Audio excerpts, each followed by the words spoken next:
Does everything have a bright side to it? Of course. Doesn't always outweigh the negatives, but everything has a bright side to it. This makes happiness a choice. And here we say that the discipline of being happy is the ultimate discipline. With that said, welcome to the Ultimate Discipline Podcast, where we meet with people who are practitioners of this exact discipline, and we hear their cool stories of cultivating happiness through challenges in their life. I am your host, Sean Greenspan. Let's get to it.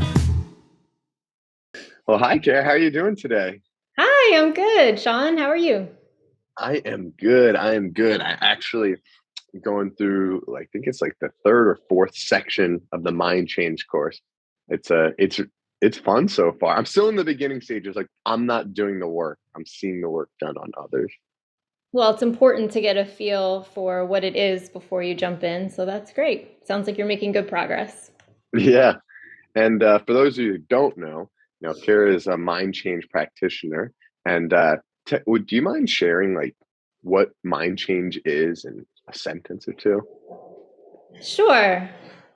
It's such a funny thing to have to put into words what it is. So I would say mind change is a process of owning whatever is going on inside of your own mind and being able to choose what goes on in there. And it teaches people how to do that, how to take ownership of what goes on in your mind and make it what you want it to be. It's so funny. That was so clear to me. That's beautiful. Owning and being able to have control of what's going on in your mind. But I know with someone that has such deep knowledge like yourself, you're like, yeah, but there's this and this and this. There's probably so much more to it. How'd you get involved in mind change? Yeah, well, I think there was a time when I didn't feel like I had control over what went on in my mind. I was having a lot of trouble sleeping, really bad insomnia. That was just impacting my life on every level. I mean, it was impacting my work, it was impacting my family life. And I just felt a lot of frustration because, on the one hand, I had everything I wanted. I had just had a second child. I was in a career that I loved, that I wanted.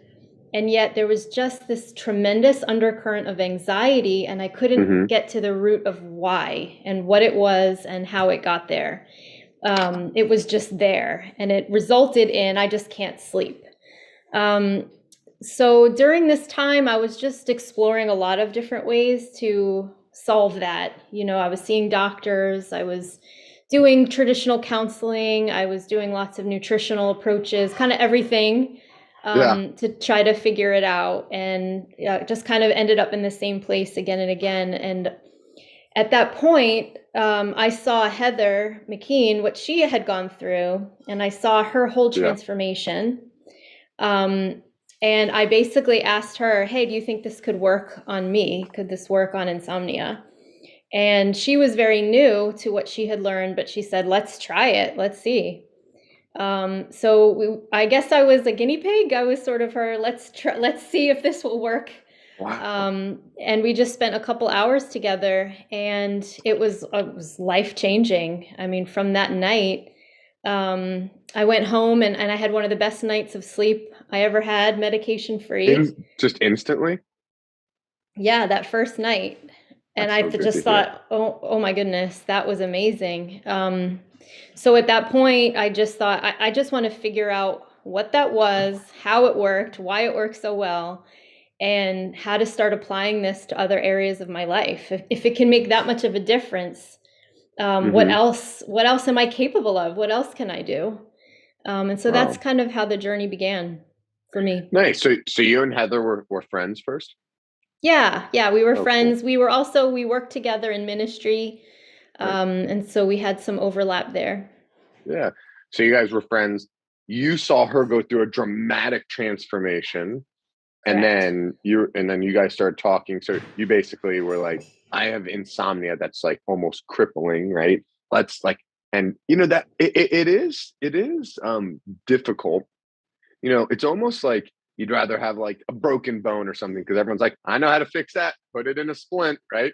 Wait 6 weeks. Um, versus, something that might be a little less tangible in the physical sense. Um, and yeah, so that's that's beautiful. So has that been your biggest revelation and inspiration so far? Is that you overcame insomnia, or have you talked about applying it to other areas of your life? Yeah, and I will say just quickly on that other point you made, I actually at one point was hoping that I had a brain tumor. And I went and got a CAT scan of my brain because I thought maybe there's something stopping me from sleeping because I wanted there to be a reason. It just seemed like how could this be happening? Sleep is supposed to be this natural thing. And so there was just all of that. But there was no tumor. It was just some things I needed to work out. But yeah, so after That's that point, I mean, that's what got me in the door and learning these things. But then it kind of just everything suddenly became unlimited. Like I had been living from such a I don't know if you're familiar with scarcity, the scarcity principle. Yeah. Um, I had been So living in can you that. talk about that for a second? Like, what's a scarcity principle to you? It's a belief that there's not enough to go around. A belief that you can only have so much or do so well. A belief that's not Um, true.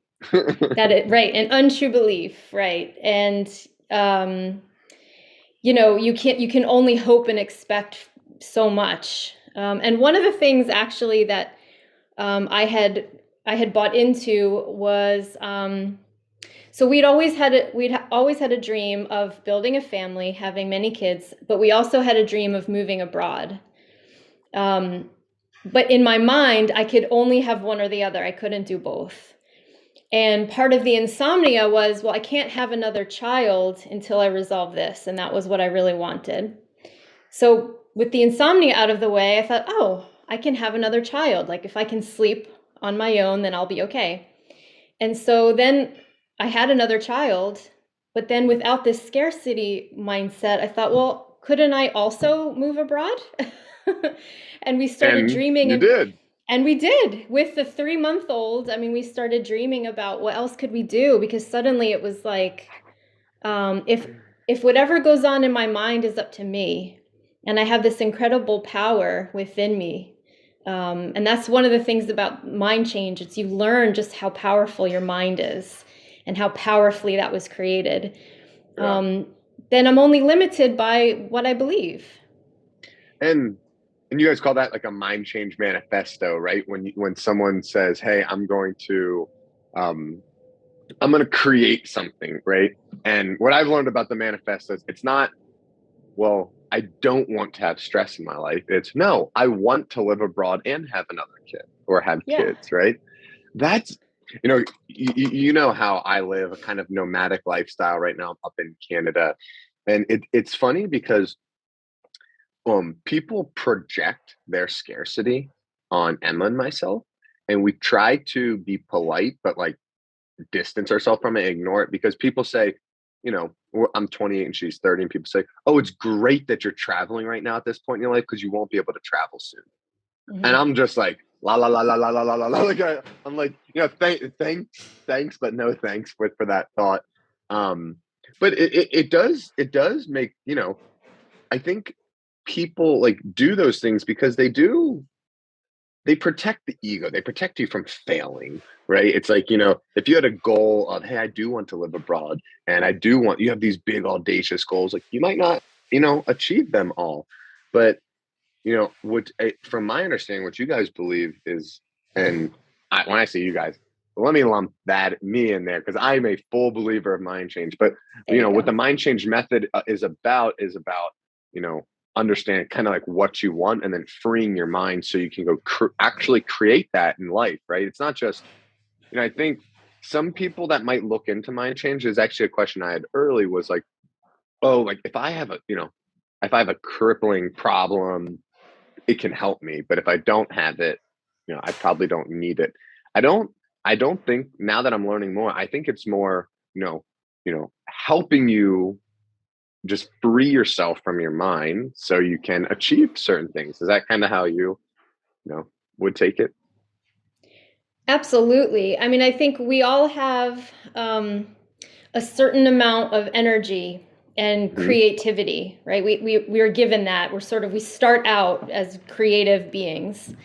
But when that creativity and that energy is getting funneled towards managing fear, managing stress, managing worry, managing all the limiting beliefs and the things that cause anxiety, that creativity is now not available for creating and for dreaming.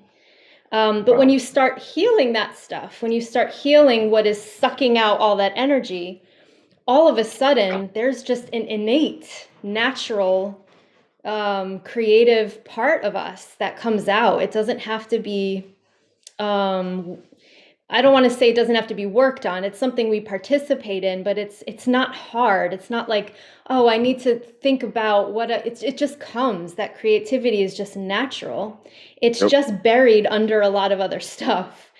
And so it's wonderful to work with people, and as they heal these parts of themselves, and then you just unleash them to create a manifesto. They just Yeah. do it. It's there. They have a dream. They have something they weren't in touch with before, and it just comes out of them. So I love that process. I love how that happens for people. That's But beautiful. it's in all of us. Like, a lot of people think I'm not creative. That is not true. Everybody is creative. You know, I think I know that is correct, that everyone is creative. And it's funny, obviously, Eden and Jeffrey, highly creative people, right? And I thought about it. Creativity can come in any form. So for me, this actually came to me. I went on it, maybe it was 6 months ago. I went on like an 8 hour walk, nature walk by myself. Not like a hike, because it wasn't really, it was kind of more just like a nature walk. And it was completely meditative, no phone on me, anything. And I realized that one of the things I realized was like that everything you do can be artistic. Like even the way that you write and take notes and like organize things can be a creative expression. But more so, like for me, I was trying to kind of like add like arts into my life, and it just didn't feel natural for me. But I realized like for me, like playing basketball is like not just functionally playing basketball, dribble, shoot. Like playing basketball in like my own style is kind of like my way of like creating like and moving like with the body. So I definitely Yeah, resonate with that. um absolutely. Movement Kara, is a huge, yeah. yeah, I want to ask you a question that could probably be a 6 to 7 hour answer, but I'm gonna see if you can bring it down. And it's, what does the process of mind change look like, just at the most basic few steps? Okay. No, this is good practice for me because people ask me this all the time. So the basic process is identifying, if you can identify something that's bothering you, right? And we're all pretty good at that. And then you ask, well, how do I Too good. know it bothers me? Right, too good. So what's bothering me? How do I know it's bothering me? And then a key question is, what does that say about me? Because what you're trying to identify is the problem behind the problem. Why is Yep. something a problem, right? Why is Yep. it a problem that I feel misunderstood? What's so bad about being misunderstood? Yeah. What does it say about me? What's my worst fear that it says about me? Because if we can get to that, what is really bothering you? And how do you know? Is it a feeling? Is it something you see in your mind? Is it just this knowing, a thought? Is it something you hear? Then you can kind of trace where that comes from and how you know it, right? How does Mhm. your mind connect that and make that real for you?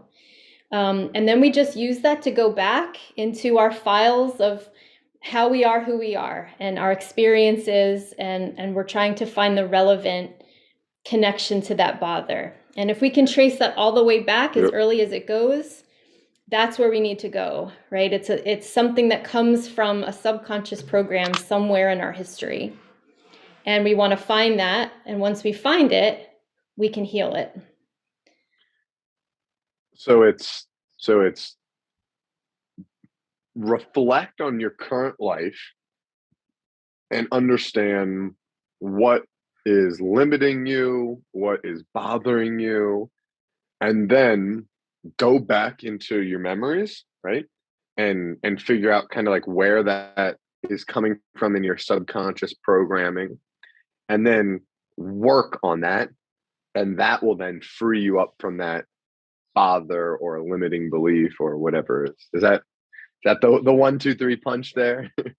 Yeah, I think so. And it's so we can't think our way logically out of a feeling that we have. Hmm. It doesn't work. The brain doesn't work that way. So a feeling that has roots that, when people talk about how they get triggered, that just means there's a feeling that happened at a subconscious level. So it has roots. It leads somewhere. And wherever it leads to, that's where we need to go to heal it. It's like, well, I forgave so and so for the way that they hurt me when I was 5. That's a decision I made as an adult. Great, but you still have a lot of feelings from that and it still gets triggered, right? What you need to do is go back to that 5-year-old and heal it for that person and address it where it happened, addressing the wound where it happened in your mind.